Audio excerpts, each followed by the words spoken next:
ಮಾತಾಡಿರುವಂಥದ್ದು ಹಾಗೂ ನನ್ನ ಬಗ್ಗೆ ಕೆಲವು ಅಲಿಗೇಷನ್ಗಳನ್ನ ಮಾಡಿರುವಂಥದ್ದು. ಇದರ ಬಗ್ಗೆ ಮಾಧ್ಯಮದ ಮೂಲಕ ನಾನು ಅವರಿಗೆ ತಿಳಿಸೋದಕ್ಕೋಸ್ಕರ ಈ ದಿವಸ ಈ ಪತ್ರಿಕಾಗೋಷ್ಠಿಯನ್ನು ಏರ್ಪಡಿಸಿದ್ದೀನಿ.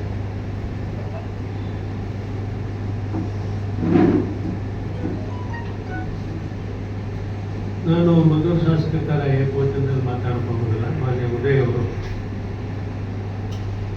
ಈ ಟೀಕೆ ಮಾಡಿರುವಂಥದ್ದು ರಾಜಕೀಯದಲ್ಲಿರುವಂಥವರು ಇಷ್ಟೊಂದು ಜವಾಬ್ದಾರಿ ಇಲ್ಲದೇ ಮಾತಾಡುವಂಥದ್ದು ಹೊರಗೆಡಿತಾರೆ ಅಂತ ನಾನೊಬ್ಬರು ಭಾವಿಸ್ತೇನೆ.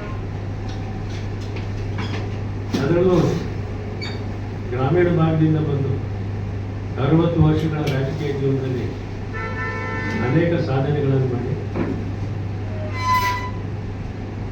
ಇನ್ನು ಮುಂದೆ 50 ವರ್ಷಗಳಾದರೂ ಕೂಡ ದಕ್ಷಿಣ ಭಾರತ ಯಾವುದೇ ಒಬ್ಬ ವ್ಯಕ್ತಿ ಭಾರತದ ಪ್ರಧಾನಿಯಾಗಿ ಕೆಂಪು ಕೊಟ್ಟ ಮೇಲೆ ಭಾರತ ಬಾವುಟ ಹಾರಿಸುವ ಸಾಧನೆಯನ್ನು ಮಾಡಿದಂಥವರು ಸನ್ಮಾನ್ಯ ದೇವರು. ನಿಮಗೆಲ್ಲ ಗೊತ್ತಿರುವ ಹಾಗೆ ಕೆಂಗಲ್ ಹನುಮಂತಯ್ಯನವರಿಂದ ಹಿಡಿದು ನಿಜಿಗಪ್ಪನವರು, ರಾಮಕೃಷ್ಣ ಹೆಗಡೆಯವರು, ಬಂಗಾರಪ್ಪನವರು, ದೇವರಾಜ ಅವರು, ಯಡಿಯೂರಪ್ಪನವರು ಎಲ್ಲರೂ ಕೂಡ ಪ್ರಾದೇಶಿಕ ಪಕ್ಷವನ್ನು ಕಟ್ಟರು. ಆದರೆ ಯಾವುದೋ ಪ್ರಾದೇಶಿಕ ಪಕ್ಷವನ್ನು ಇವತ್ತಿನ ದಿವಸ ಹೊಂದಿಲ್ಲ. ಆದರೆ ದೇವೇಗೌಡರು ಕಟ್ಟಿದಂಥ ಪ್ರಾದೇಶಿಕ ಪಕ್ಷ ಇವತ್ತೂ ಕೂಡ ಸುಭದ್ರವಾಗಿ ಶಾಸಕರ ಸಂಖ್ಯೆ ಕಡಿಮೆ ಇರುವುದು, ಇಡೀ ರಾಜ್ಯದಲ್ಲಿ ಬಲ ಏನು ಕಡಿಮೆ ಆಗಿದೆ. ಇವತ್ತೂ ಕೂಡ ಸದೃಢವಾಗಿ ಜಾತ್ಯತೀತ ಜನತಾದಳ ಉಳಿದಿದೆ. ಇಂಥವ್ರ ಬಗ್ಗೆ ಇವರೆಲ್ಲ ಏನು ಮಾಡಿದ್ದಾರೆ ಅಂತ ಟೀಕೆ ಮಾಡಿದ್ದಾರೆ. ಇವ್ರಿಗೇನಾದ್ರೂ ಜ್ಞಾನ ಇದೆಯಾ ಅನ್ನೋದ್ರ ಬಗ್ಗೆ ಸಂದೇಹ ಬರುತ್ತೆ. ಅದು ಇಡೀ ರಾಜ್ಯದಲ್ಲಿ ನೀರಾವರಿಗೆ ಹೋರಾಟ ಮಾಡಿದಂಥ ದೇವೇಗೌಡರು ಮತ್ತು ಅವರ ಹೋರಾಟದ ಪರವಾಗಿ ನಮ್ಮ ಕಾವೇರಿ ಎಕ್ಸ್ಪರ್ಟ್ ಪಡೆದಂಥ ಜನರಿಗೆ 14 TMC ಹೆಚ್ಚುವರಿ ನೀರನ್ನು ತಮಿಳುನಾಡು ಕೊಟ್ಟಿದ್ದನ್ನು ಕಡಿತಗೊಳಿಸಿ ಕರ್ನಾಟಕಕ್ಕೆ ತಂದಂಥ ಸಾಧನೆ. ಮತ್ತು ಅವರು ಪ್ರಧಾನಿಯಾಗಿದ್ದಾಗ DMK ಪಕ್ಷ ಅಂಗಪಕ್ಷವಾಗಿದ್ದರೂ ಕೂಡ 10 TMC ನೀರನ್ನು ಬೆಂಗಳೂರು ನಗರಕ್ಕೆ ಕೊಟ್ಟಂಥ ಸಾಧನೆ. ಇದು ಸಾಧನೆ. ಇವಾಗ ಉದಯ್ ಅವರು ಮಾಡಿರುವಂಥ ಸಾಧನೆ ಏನು? ಮೊನ್ನೆ ಮಾತನಾಡ್ತಾ ನನ್ನ ಮೇಲೆ ಒಂದು ಅಪಾದನೆ ಮಾಡಿದ್ದಾರೆ. ಮದ್ದೂರು ಪಟ್ಟಣಕ್ಕೆ ನೀರು ಸರಬರಾಜು ಮತ್ತು ಒಳಚರಂಡಿ ಯೋಜನೆಯಲ್ಲಿ ಅಕ್ರಮ ಮಾಡಿಬಿಟ್ಟಿದ್ದಾರೆ. ಹಳೆ ಪೈಪ್ಗೆ ಕನೆಕ್ಷನ್ ಕೊಟ್ಬಿಟ್ಟಿದ್ದಾರೆ. ಸ್ವಲ್ಪ ಸರ್ಕಾರ ಅವ್ರದ್ದೇ ಇದೆ. ಯಾವುದಾದ್ರೂ ಸಂಸ್ಥೆಯಿಂದ ಅವರಿಗೆ ಯಾವ ಸಂಸ್ಥೆ ಬೇಕು ಅಂಥ ಸಂಸ್ಥೆಯಿಂದ ತನಿಖೆ ಮಾಡಿಸಿ, ತನಿಖೆಗೆ ತಯಾರಾಗಿದ್ದಿಲ್ಲ. ಅವ್ರ ಪಕ್ಕದಲ್ಲೇ 24 ಗಂಟೆ ಇರ್ತಾರಲ್ಲ ಅವರ ತಾಂತ್ರಿಕ ಸಲಹೆಗಾರರು, ಅವರು ಹೊಳೆ ಆಂಜನೇಯ ದೇವಸ್ಥಾನದ ಹತ್ರ ಒಂದು ಕೋಟಿ ರೂಪಾಯಿ ವೆಚ್ಚದಲ್ಲಿ ಕಾಂಕ್ರೀಟ್ ತಡೆಗೋಡೆ ನಿರ್ಮಾಣ ಮಾಡೋದು. 1 ವರ್ಷದಲ್ಲಿ ಅದು ಬಿದ್ದೋಯ್ತು. ನಾನು ಅದನ್ನು ಸದನದಲ್ಲೂ ಕೂಡ ಸದನದಲ್ಲಿ ಪ್ರಸ್ತಾವನೆಯನ್ನು ಕೂಡ ಮಾಡಿದ್ದೆ ಕೊನೆಯ ಭಾಗದಲ್ಲಿ. ಅದಕ್ಕೆ ಇವಾಗ 3 ಕೋಟಿ ವೆಚ್ಚದಲ್ಲಿ ಮಾಡ್ತಾ ಇದ್ದೀನಿ ಅಂತ. ಇದನ್ನ ಯಾಕೆ ತನಿಖೆ ಮಾಡಿಸಲಿಲ್ಲ? 1 ಕೋಟಿ ವೆಚ್ಚದ್ದು ಒಂದೇ ವರ್ಷಕ್ಕೆ ಬಿದ್ದೋಯ್ತಲ್ಲ, ಯಾಕೆ ತನಿಖೆ ಮಾಡಿಸಲಿಲ್ಲ? ಅದನ್ನು ತನಿಖೆಗೆ ಒಳಪಡಿಸಿ. ಇವಾಗ ಎಲ್ಲೆಲ್ಲೂ ಕೇಳಿ ಬರ್ತಾ ಇದೆ ಪರ್ಸೆಂಟೇಜ್. 25 ವರ್ಷಗಳಿಂದ ಮಂಡ್ಯ ಜಿಲ್ಲೆ ಪತ್ರಕರ್ತರ ಸಂಘದವರು ಪಾಪ ನನ್ನ ಜೊತೆ ನಿಕಟ ಸಂಪರ್ಕವನ್ನು ಇಟ್ಕೊಂಡಿದ್ದಾರೆ, ನನ್ನ ಬಗ್ಗೆ ಅಭಿಮಾನವನ್ನು ಇಟ್ಕೊಂಡಿದ್ದಾರೆ. ಹಾಗೆ ನಮ್ಮನ್ನು ಹೊಗಳಿ ಬರುವಾಗ ಹೊಗಳಿದ್ದಾರೆ, ಟೀಕೆ ಬರುವಾಗ ಟೀಕೆನೂ ಮಾಡಿದ್ದಾರೆ. ಇಂಥ ಒಂದು ಇದರಲ್ಲಿ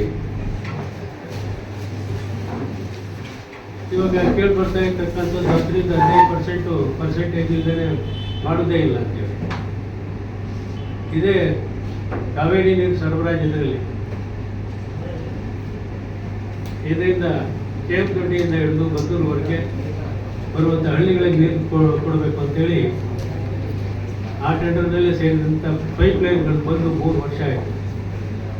ಉದ್ದಕ್ಕೂ ರೋಡ್ನಲ್ಲಿ ಇವತ್ತೂ ಕೂಡ ಇದೆ. ನೀವು ಯಾರು ಬಂದಿದ್ದು ನೋಡ್ಬೋದು.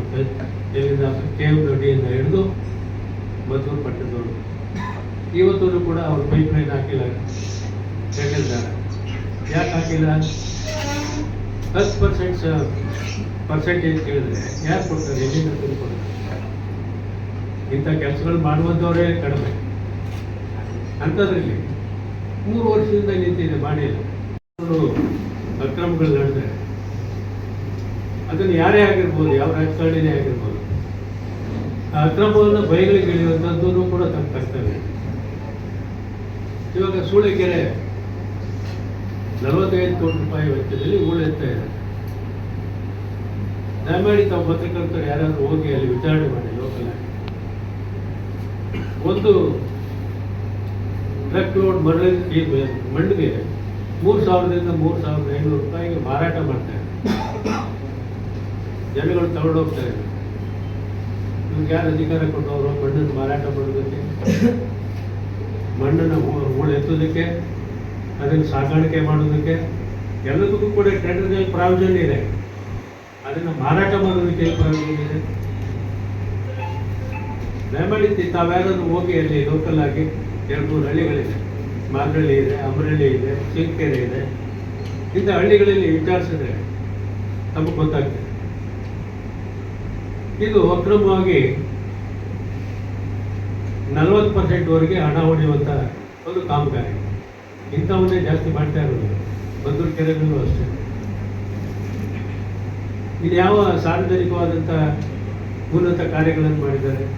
ದಯಮಾಡಿ ತಿಳಿಸಿ. ಅವರೆಲ್ಲ ಏನು ಮದ್ದೂರಿಗೆ ಏನೂ ಮಾಡೇ ಇಲ್ಲ. ನಾನು ಮಾದರಿ ಮದ್ದೂರು ಮಾಡ್ತೀನಿ. ಎಂತೆಂಥ ರಾಜಕಾರಣಿಗಳು ಈ ಮದ್ದೂರು ಕ್ಷೇತ್ರನ ಪ್ರತಿನಿಧಿಸಿದ್ದಾರೆ. ವೀರಣ್ಣಗೌಡರು, ಎಸ್.ಎಂ. ಕೃಷ್ಣ ಅವರು, ಮಂಜೇಗೌಡರು, ಸಭ್ಯ ರಾಜಕಾರಣಿಗಳಾದಂಥ ಹೆಸರಲ್ಲಿ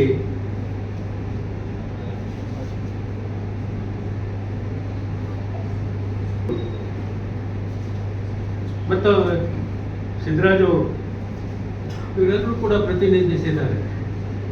ಹಾಗಾದ್ರೆ ನಾನು ಪ್ರತಿನಿಧಿಸಿ ಹಾಗಾದ್ರೆ ಏನು ಮಾಡೇ ಇಲ್ಲ. ನಾವು 2004 ಬೇಡ, ನಾವೇನು ಮಾಡೇ ಇಲ್ಲ ಅಂತ ಹೇಳ್ತಾರೆ. ಇವ್ರೇನು ಮಾಡಿದ್ದಾರೆ? ಇದು 1.5 ವರ್ಷದ ಸಾಧನೆ ಸಮಾವೇಶ ಮಾಡೋದು. ಮುಖ್ಯಮಂತ್ರಿಗಳು, ಉಪಮುಖ್ಯಮಂತ್ರಿಗಳು ಏನು ದೊಡ್ಡದಾಗಿ ಬಂದು ಸಮಾವೇಶ. ಇದರಲ್ಲಿ